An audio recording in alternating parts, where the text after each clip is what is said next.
You guys have talked a lot about getting the bad taste out of your mouth being on a 4-game losing streak. How important was this win for a variety of reasons tonight? It was extremely important. Obviously, yesterday was a very heavy day for us, and we know that.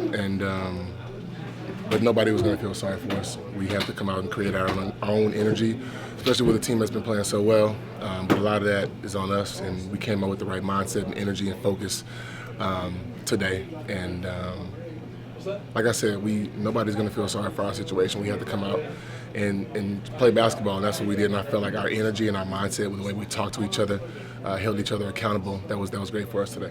How did you guys regroup after the changes were made? Christian bought dinner for everybody, so that was a good start for that. But no, we just had serious conversations with each other, and we obviously saw something like this happen in Memphis, and we all talked about it, and it was crazy. And then a couple weeks later, it happened to us, and sometimes you either go one way or you go another. It doesn't stay the same. So we responded well. I thought tonight we just got to build off of this, and try to have 2 great games coming up, and give us some motivation and optimism going into the postseason. David Adelman has been around this team for a while, around this league for a while. How much trust do you guys already have in him and his abilities? DA's great. I've known DA for a while now, and I feel like he has a genius mind offensively, and he knows how to talk to guys. He knows how to be a player's coach, and joke, but also be serious. So we have that relationship, but I feel like when he stepped into this role today, he was the same, but a little bit more serious and sharp, which was great, and guys responded well to that. But I think that we talked about this, it's on us. Obviously we love DA and our coaches, but at the end of the day, it's us out there playing, and us out there supporting each other. So I feel like that's what's more important. Has it set in yet that Malone got fired? No, it's happened 30 hours ago. So no, it's not something that has settled or we really had a chance to decompress. But that's the thing with the NBA. We have a game every other day, so you don't really get a chance to think about the last loss or what happened. But this is our sanctuary out here, so real world problems. We're all human beings, and it sucks. And we all know that, and Mo won a championship here. We all have the highest respect and regard for him. He's amazing. But we got to look forward to the future now and what we have in this locker room, and I feel like that's what's the most important thing for us right now.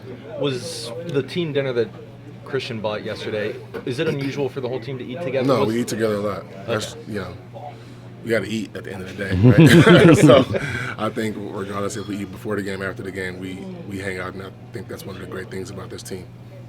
Adelman was talking about giving you guys a greater leeway to use your voices in this game. How does that help? I think it's great because the coaches may see a certain thing from their vantage point, and we see something different on the court.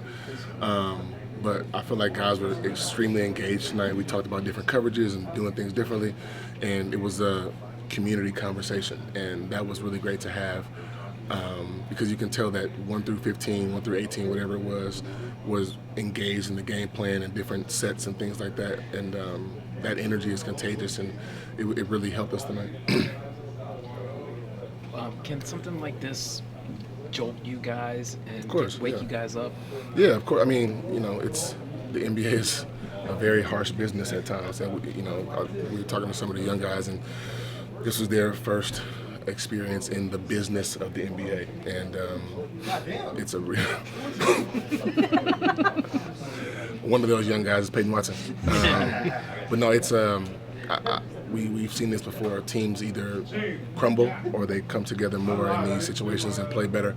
But that honeymoon phase is definitely a real thing. But we just got to be able to figure out how to withstand that and bring it into the postseason for us and go into the postseason with great energy and focus. For a tight team, even like you guys, what's a dinner like that last night? What was that like? I mean, it was fun. Like we talked. The playing conversations were great.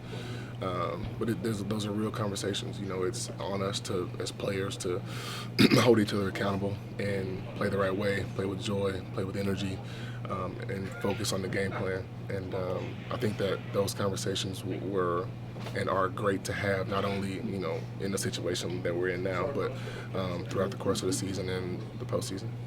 Was it just pure shock when you guys did find out, or what was kind of I mean, yeah, like it's always shocking when something like that happens, whether it's a coach being let go, a GM, a teammate getting traded. That's always a shock, but it is the business, and we're all used to that. All of us are now used to that. Our young guys have seen that now, but it's there's always another game. The world won't stop moving for us, and we got to embrace this and figure out a way to keep on trucking. Thank you, DeAndre.